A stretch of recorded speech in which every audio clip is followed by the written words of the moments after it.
Hi, I'm Patty Townsend, and my partner and I, Abigail Rose Clarke, will be offering a workshop called Bones Made of Stardust, Radical Presence Through Movement and Writing. And this happens October 4th through 6th at Rowe Center, and we hope you'll join us. So, question one, recognizing in your write-up that you wrote, you don't need to identify with being a writer to attend. Who is a writer? Do you just have to enjoy writing? Thank you for that question. So I specifically want to unhook people from this idea that we have to earn the titles of things like writer or artist. We write, and even if we don't write, we create through storytelling and words, right? So that's such a fundamental part of being human. But then come these ideas that say that you only get to call yourself a writer if you meet these certain metrics, usually aligned with things relating to productivity, status, etc. If you have work that's published, if you've got a certain set of degrees, etc. If you use words, then this course can be for you because it's about returning that very innate human gift of making art through language into the body. And so you don't have to identify as being a writer, but it would be for you if you enjoy making magic with words. Beautiful. Thank you. Writing is a profoundly creative act, as we know. And one of the beautiful things that Abigail and I have worked with in our processes, both together and separately, is how creativity flows from the body. And we've looked at all these different parts of body and mind in this inquiry. And what we found, Bones Made of Stardust, what we found is that all the aspects of body carry tremendous, huge amounts of creativity that are usually untapped. We don't use our minds to find the depth of the creativity that is universal. For example, the creativity of the bones is the creativity of the earth, the water, and the fire coming into manifest form, which is profoundly powerful and creative. The question is, can we tap it? Can we be that, allow it to move through us and be expressed, both in our movement, our life, and most definitely in our writing? Thank you. So why might it be that writing is an important channel of expression at all? And how did this channel, writing, become important to you, or as you describe it, the use of making magic with words? Writing is not the only way to make magic, but it is a really profound way, specifically because it's a way that we have found as humans. It's a technology we've used for millennia now to cross over time, to be able to have communication across the barriers of time and space. Like, for example, right now I'm reading a book for a course that I'm teaching. I'm using a book that my aunt passed down to me. She's passed on now over 10 years ago, but because of the notes in the margins, I get to have this conversation with her that's alive, even though she is not, right? So writing is this way that we get to play across time and space. And because of that, we get to have these widespread sort of mycelial conversations with far more than just the people in the room. But it's also a way that we can take the internal landscape of our own creativity, of our own aliveness, and then bring it out so that those in the room with us can share and experience it also. So it's this really amazing technology to use a word. It's this really amazing technology that allows us to play across time and space and both with the inner worlds of our own expression and the inner worlds of others. And from there, this really spectacular mixture happens because we're now able to share ideas and expression and essentially pollinate ideas together. We become an ecosystem rather than just isolated individuals. So for that reason, I'm in love with the art of writing in the ways that it can change our perspective so drastically, so quickly, and utilize just the breadth of human experience, and also how it creates community and these sort of interweavings. I hope that made sense. Yes, thank you, Abigail. First of all, it's such a profound way of communicating, obviously, right? Writing, what we notice when we read great writing is that we're not reading a linear word or thought. But when we read great writing, we are really going through the range of our humanity and their humanity and who we are together as a whole. So obviously having the maximum embodied creativity that you can have will create richer and richer writing. Thank you. How do you both see writing and movement connected and feeding each other? So writing and movement are so intimately connected. Movement is life, right? We think of movement as something we do. I do this kind of movement. I do this kind of movement. No, movement is life. Everything that is alive is moving. And I think we have overlooked the profundity of this moving system in which we live, our bodies. Now and in the future, we're moving toward what I would say is a more inclusive look at our bodies, which includes ourselves as nature. And then as we look around and as we read from Abigail's beautiful book, nature is alive out there and it's alive in here. And that creativity creates the writing. That's beautiful. So Patty is my primary movement teacher, and it's things like this that make me so grateful that I managed to find her when I was a young enough person that she became a really formative person in my life. Because it's true that movement and the way that movement gets talked about, it gets, it'd be this idea that we're going to do a lot of sit-ups and crunches or even sun salutations. And because of that, we're going to be able to write in this way. And then writing becomes an exercise, just like movement becomes an exercise. But when we remember that movement is life, meaning that if you are alive, you're moving. It doesn't matter what kind of physical abilities you have or don't have. And in fact, it's that sort of tension that really comes alive when we drop this idea that movement has to look a certain way, or that we have to somehow perform our creativity or our physical capacity. When we drop that and then remember that movement is life and creativity is movement, then, using poetic algebra, creativity is life. So to be alive in a body and to be present with the felt living body, and to then express that through words, the way that we'll be focusing on our expression in our time together, to do that is life. It's imbuing aliveness into our own individual bodies, into our families, into our relationships, into our communities, into our work, whether that work is quote unquote creative or not. It is. But that's why I don't want people to feel like they have to be a writer to come, because it's not about how we define ourselves. It's not like I have to be, just like I don't have to be circus level performer acrobat to have a truly rich embodied practice. This is about returning to true aliveness through various different modes and forms, but ultimately remembering that creativity is life, movement is life, and we get frozen out of it through all sorts of different avenues by being told that we have to look, act, do a certain thing, be told that we're good in order to deserve to keep going. All of this stuff freezes us out of our own aliveness. And so our weekend together is really going to be not even necessarily a thawing, but just a rehydrating of these sometimes dried out modes of being so that we can be more alive together.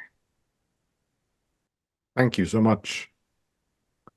So what signs or signals or tickles might someone feel or have unfolding in their life that might let them know that Bones Made of Stardust might be a good idea for them, or a direction they might want to take a step in? I mean, if anything that we're sharing sounds intriguing, I would say that's a sign, right?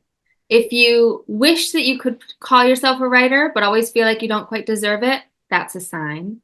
If you love to create in some sort of way, that's a sign. And really, if you're at this point of listening to us, that is a sign, because there's something that we're saying that's interesting to you. And so I hope that you'll listen to that and follow the breadcrumbs to see where they go. Yeah, I feel that a good sign that this would be interesting to you is also, I mean, very much what Abigail has just stated.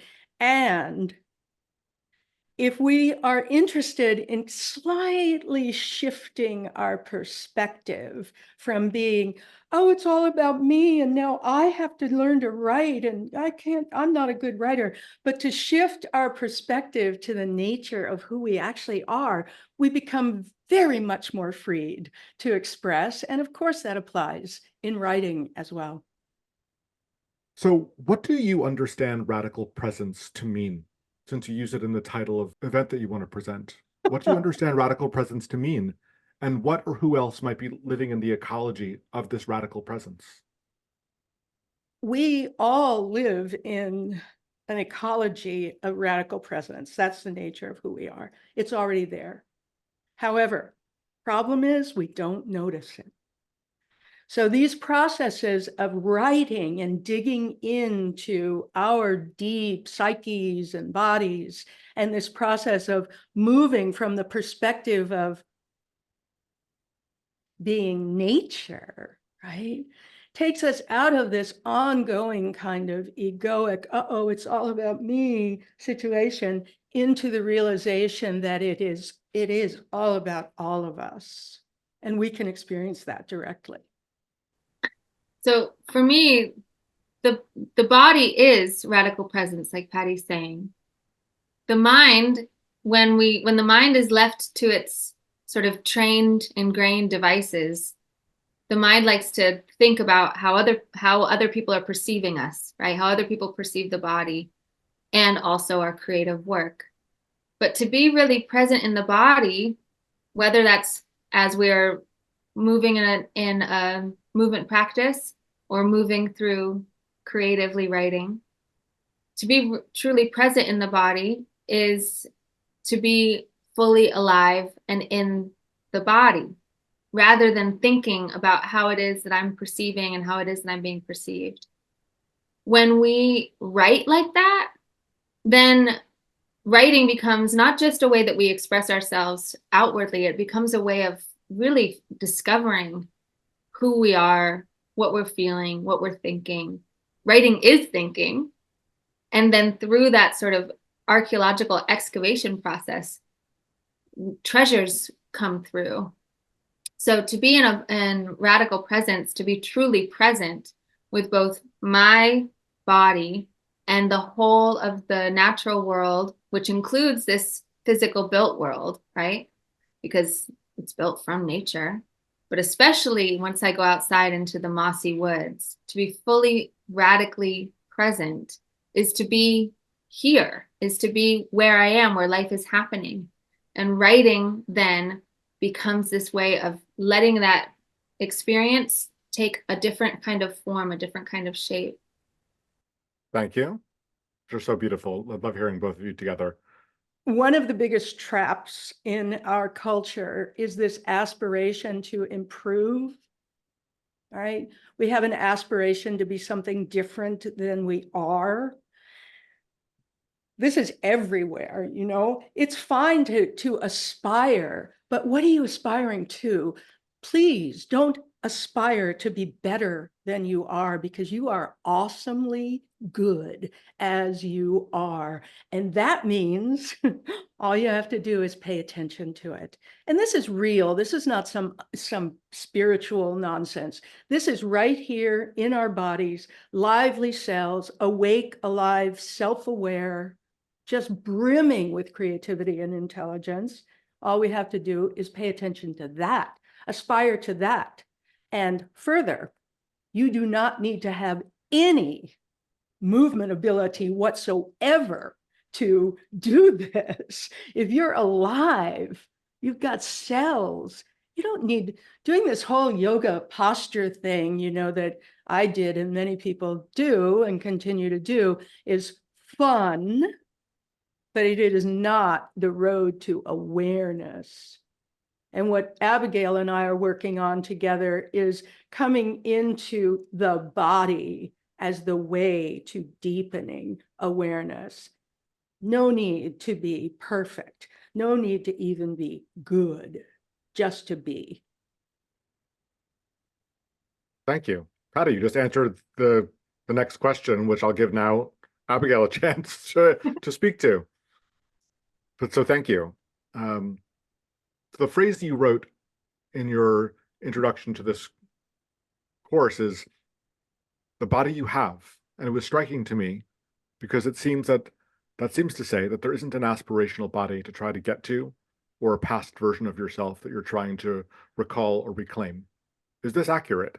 And if that is, would you say more about your reflections on the body you have and perhaps a few of the implications of this for your work and this weekend?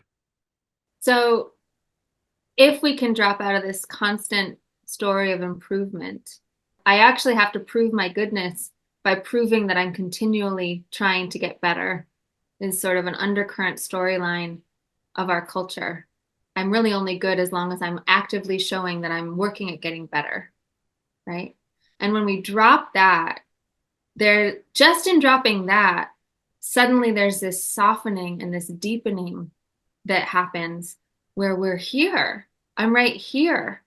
I'm not trying to get back to where I was 5 years ago or before the illness or before this or before that.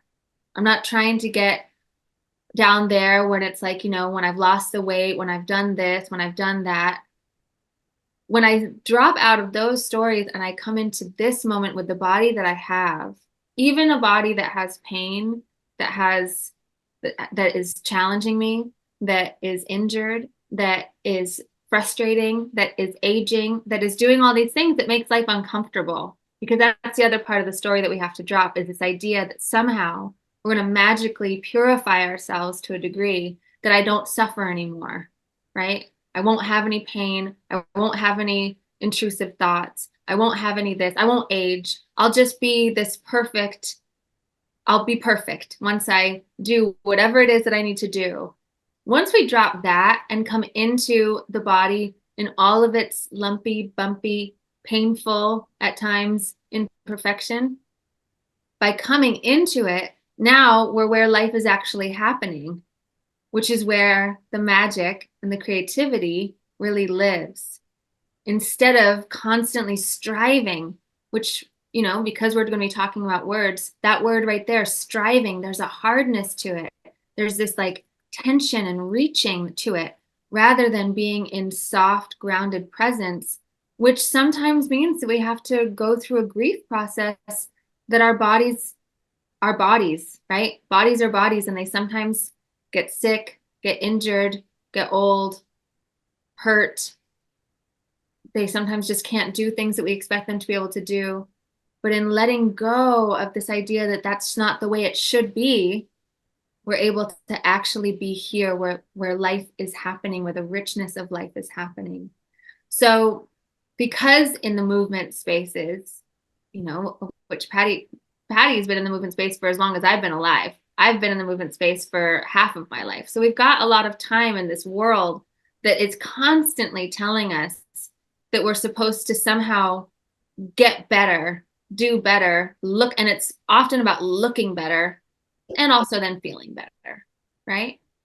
But what shifts if we adjust what we're trying to do away from this striving into just being fully present in the body?